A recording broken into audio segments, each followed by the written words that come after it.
Approximately 6 weeks ago, one of our concerned citizens came across human remains while walking a dog. We discovered the remains of 11 women and one unborn child. We never faced anything like this. They're sending in an expert. Chief Carter, I presume. Hope you had a good flight, Agent Patrick. I read your file. You've been looking for the boogeyman. Instead, focus on the regular guy just hiding in plain sight. We put serial killers into 4 categories. First, you got your visionary. They hear voices, you know. Next, we got hedonistic. These are lust killers. After that, the power control oriented. But I don't think our guy is any of those. He's a mission-oriented killer. He thinks he's making the world a better place.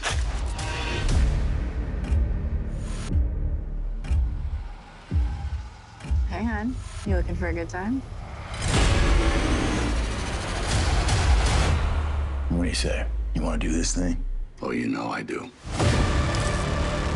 You telling me the serial killer can be an undercover cop? So, it could be anyone.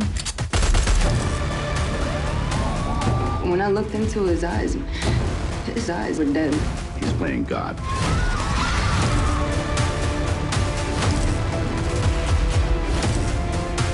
No one can get through life without pain. My pain is deep, but it gives me purpose. We got a predator amongst us.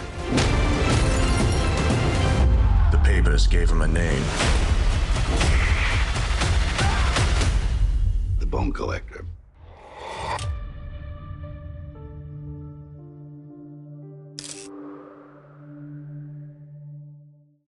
Ladies and gentlemen, boys and girls, children of all ages, we are so excited to have with us here today the co-writers and, in Asif's case, the director of a brand new film from Lionsgate called Boneyard. That is Asif Akbar. And let me make sure I get this one right. This is the hard one, of course. Vincent E. McDaniel. How you guys doing today?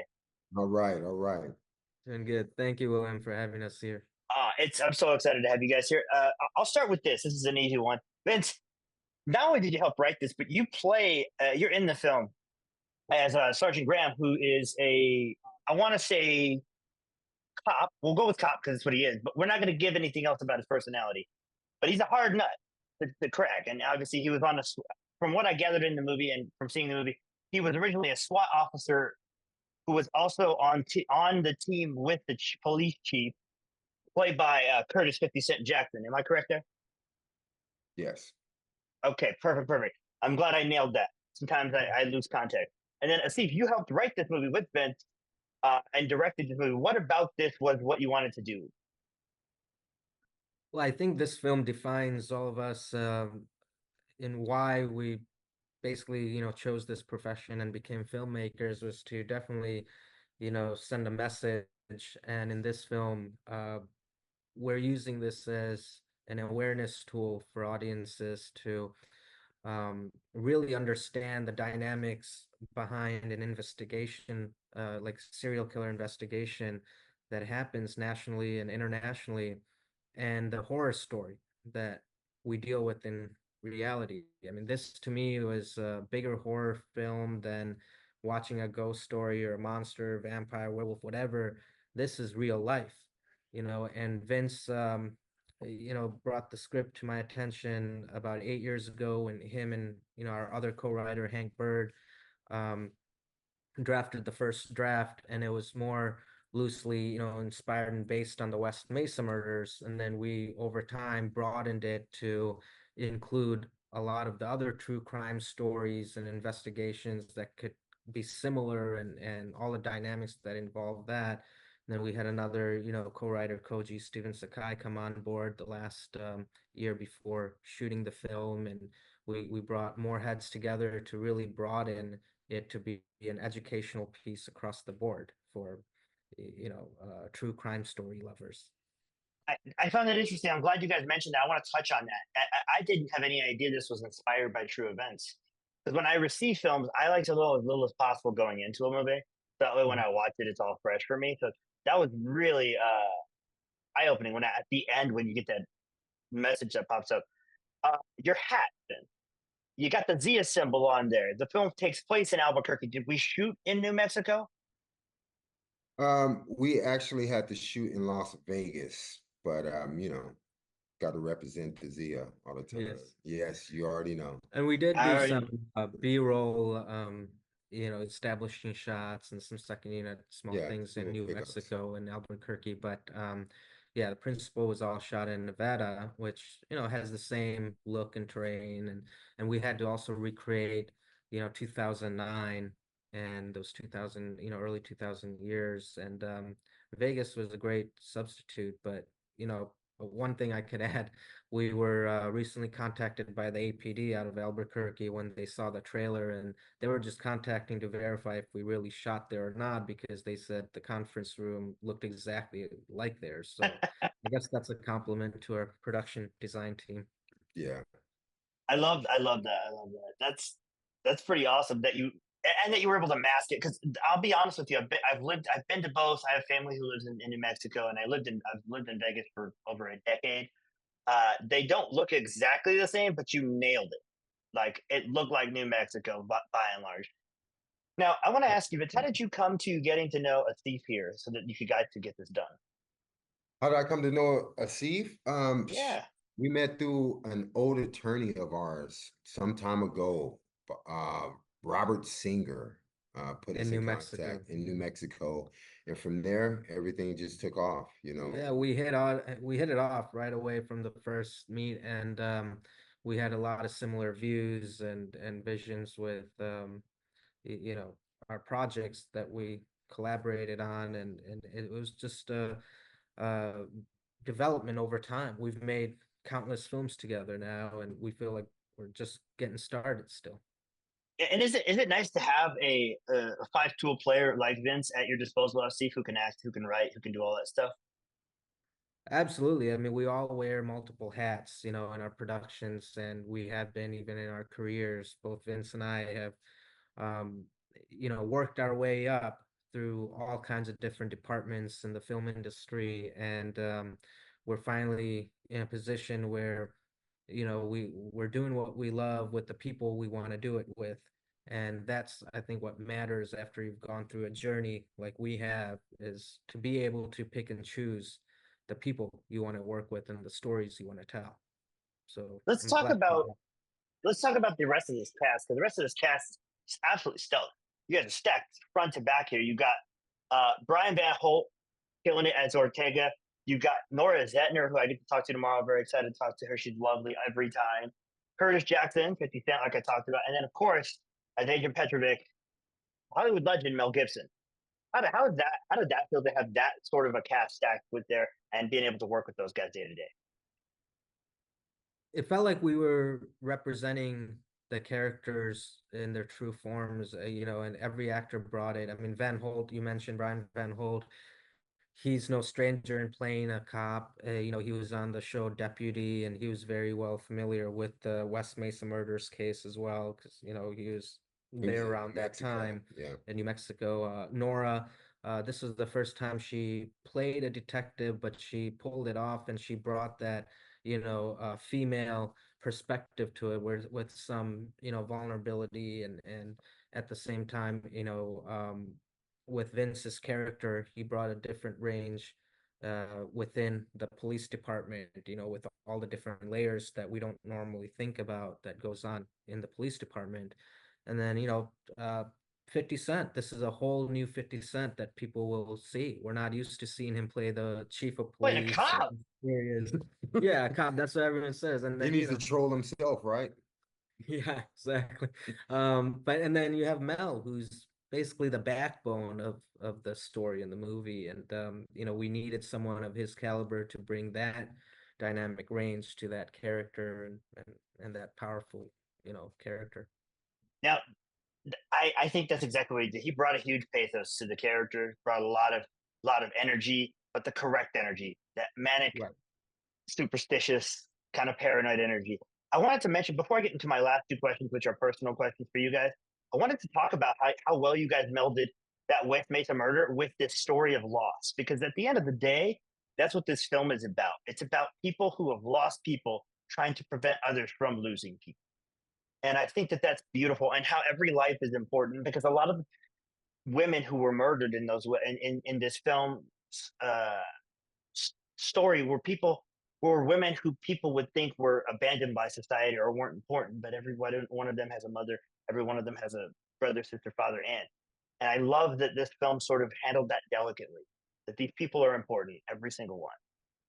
Can you talk about navigating that and how important that was for you? No, absolutely, and thank you. It seems like you understood it and you hit it Exactly. right on the head, William. I mean, that was our goal, to humanize every character with their flaws, with their, everything that they, um, represent, where people can relate to. I believe, every audience member from all over the world can relate to at least one of the characters portrayed in this film. Yeah, I was feeling myself as Ortega, impassioned, dedicated to finding the truth, but also definitely wrong because I'm wrong a lot. So the last two questions I like to ask my guests are personal. The first one, and this is a really easy one, is who are people you guys look up to? People that inspire you to go to do your job day to day.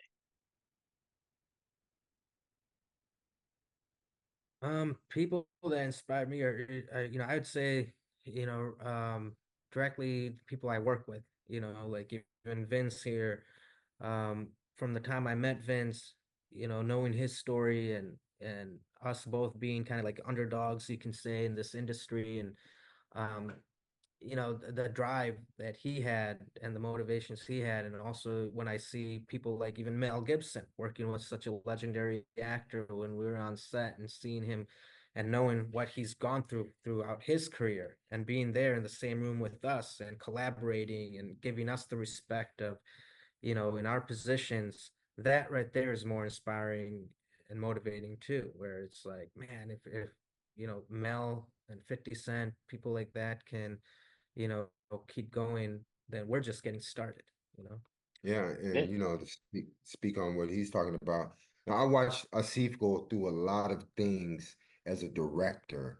Him not, getting certain pay he was supposed to get, certain things, and we're riding together on this. So I'm definitely inspired by his journey by not giving up, and that's just like a testament of some of the things that we have to go through on a daily basis as independents in this. We don't have a studio to fall back on or anything. So we got to wake up every day, look at our kids and be like, okay, I'm doing this for my family, doing this for the people, to tell the truth. Because I'm a truth teller myself, and I'm inspired by seeing people get the right information and being able to move forward in life Yeah, with those and things. be inspired by Yeah. the stories we tell.